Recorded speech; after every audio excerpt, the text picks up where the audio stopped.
నమస్కారం మిత్రులారా. ఈరోజు మనం తెలుగులో ఒక ప్రసిద్ధ సామెత గురించి మాట్లాడుకుందాం. తాడిని తన్నేవాడు ఉంటే వాడి తలని తన్నేవాడు ఒకడుంటాడు. ఈ సామెత చాలా లోతైన అర్థాన్ని కలిగి ఉంది. దీని అర్థం ఏమిటి? ప్రపంచంలో ఎంతటి బలవంతుడైనా, ఎంతటి అహంకారి అయినా, వాడిని మించినవాడు లేదా వాడి గర్వాన్ని అణచివేసేవాడు ఎవడో ఒకడు ఖచ్చితంగా ఉంటాడు అని ఈ సామెత చెబుతుంది. అంటే ఎవరూ అజేయులు కారు, అతి అహంకారం పనికిరాదు అన్నది దీని ముఖ్య ఉద్దేశ్యం. ఈ సామెతకు సరిగా సరిపోయే ఒక ఆసక్తికరమైన కథను ఇప్పుడు విందాం.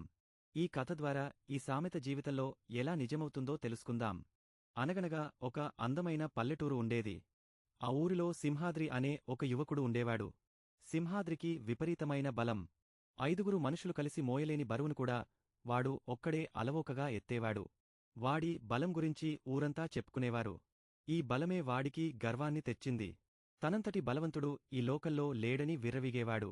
తన బలంతో ఊరి ప్రజలను భయపెడుతూ వాళ్లని లెక్కచేయకుండా, ఎవరినీ గౌరవించకుండా ప్రవర్తించేవాడు.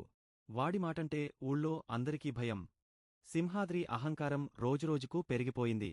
తన బలాన్ని చూపించడానికి వాడొక వింత పని చేసేవాడు. ఊరి చివర ఉన్న ఒక పెద్ద తాటిచెట్టు బోదెను వాడు ఒకే తన్ను తంటే అది ఊగిపోయేదట. ఈ విషయాన్ని వాడు పదే పదే చెప్పుకుంటూ, తాడిని తన్నగలను నేను, నన్నెదిరించేవాడు ఈ ఊళ్ళో కాదు, ఈ లోకంలోనే లేడు అని గొప్పలు పోయేవాడు. ఎవరైనా కాస్త ఎదురు మాట్లాడినా వాళ్లని బెదిరించడం, అగౌరవపరచడం వాడికి మామూలైపోయింది. ఊళ్ళో వాళ్లంతా వాడి ప్రవర్తనతో విసిగిపోయినా వాడి బలంతో భయపడి మౌనంగా ఉండేవారు. సింహాద్రి తనని ఎవరూ ఏమీ చేయలేరనే అహంభావంతో జీవించేవాడు. అలాంటి సమయంలో ఆ ఊరికి చిట్టి అనే ఒక యువకుడు వచ్చాడు. చిట్టి చూడటానికి సన్నగా, సాధుగా, ఎప్పుడూ నవ్వుతూ కనిపించేవాడు. వాడిని చూస్తే బలవంతుడిలా అస్సలు అనిపించేవాడు కాదు.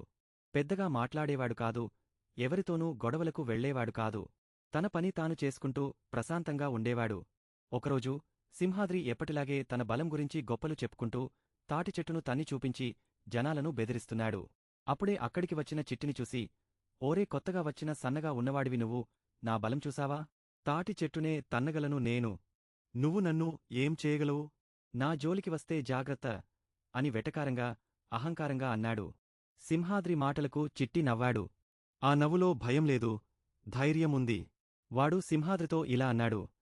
సింహాద్రి అన్నా, నీ బలం గొప్పదే. తాటి చెట్టును తన్నగలవు నిజమే. కాని బలం అంటే కేవలం కండల్లో ఉండేది కాదు అన్నా. అసలు బలం బుద్ధిలో, జ్ఞానంలో, ప్రవర్తనలో ఉంటుంది. ఒకసారి నా మాట వింటావా? అన్నాడు. సింహాద్రికి చిట్టి మాటలు వింతగా అనిపించినా, వాడి మొహంలో కనిపించిన ధైర్యానికి, శాంతానికి ఆశ్చర్యపోయి, చెప్పు చూద్దాం, నీ సన్నబుద్ధితో నన్ను ఎలా మించిపోతావో? నీకేం తెలుసు బలం గురించి? అని కాస్త మెత్తబడి అన్నాడు. చిట్టి శాంతంగా, అన్నా, నువ్వు తాటి చెట్టును బయటి నుండి తన్నగలవు. కాని ఒక చెట్టుకు లోపల చిలుము పడితే అది తనంతట తాను బలహీనపడి కూలిపోతుంది. నువ్వు బయటి నుండి తన్నడం గొప్ప కాదు, లోపల ఉన్నదాన్ని సరిచేయడం గొప్ప. నీకు విపరీతమైన బలముంది నిజమే, కాని నీకు అహంకారం అనే చిలుము కూడా ఉంది. ఆ అహంకారం నిన్ను లోపలి నుండి బలహీనపరుస్తుంది. అది నీ ప్రవర్తనను, నీ గౌరవాన్ని తగ్గిస్తుంది. ఎంత బలవంతుడివైనా, నీకంటే తెలివైనవాడు, లేదా వేరే రకంగా నిన్ను ఓడించగలవాడు ఒకడుంటాడు. నీ గర్వం అనే తలను నువ్వే అణచుకోవాలి, లేదా వేరొకరు వచ్చి నీ గర్వాన్ని అణచివేస్తారు.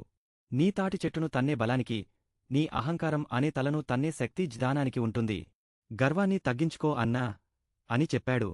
సింహాద్రికి చిట్టి మాటలలోని లోతైన సత్యం బోధపడింది. తాటి చెట్టును తన్నడం తన శారీరక బలమని, కాని తన అహంకారం తన లోపలి బలహీనత అని అర్థమైంది. తనను శారీరకంగా ఎవరూ ఓడించలేకపోవచ్చు, కాని తన అహంకారం అనే చిలుము తనను మానసికంగా, సామాజికంగా ఓడిస్తుందని తెలుసుకున్నాడు. చిట్టి తన తలను నేరుగా తన్నకపోయినా, తన గర్వం అనే తలను తన మాటలతో, జ్ఞానంతో అణచివేశాడు. సింహాద్రి సిగ్గుపడి తన తప్పు తెలుసుకున్నాడు. చూశారా మిత్రులారా, ఇక్కడే మన సామెత నిజమైంది. తాడిని తన్నేంత బలం సింహాద్రికి ఉంటే, వాడి గర్వం అనే తలని తన జ్ఞానంతో తన్నే శక్తి చిట్టి దగ్గర ఉంది. ఎవరెంత గొప్పవారమైనా, ఎంతటి బలవంతులమైనా, మనకంటే తెలివైనవారు, వేరే రకంగా మనల్ని మించినవారు ఎప్పుడూ ఉంటారు. అందుకే అతి అహంకారం పనికిరాదు. ఎప్పుడూ వినయంగా ఉండాలి, ఇతరులను గౌరవించాలి అనేదే ఈ కథలోని నీతి. ఈ కథ మీకు నచ్చితే లైక్ చేయండి, మీ స్నేహితులతో ఈ విలువైన సామెత మరియు కథను పంచుకోండి.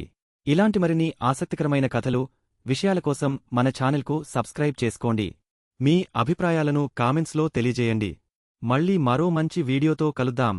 నమస్కారం.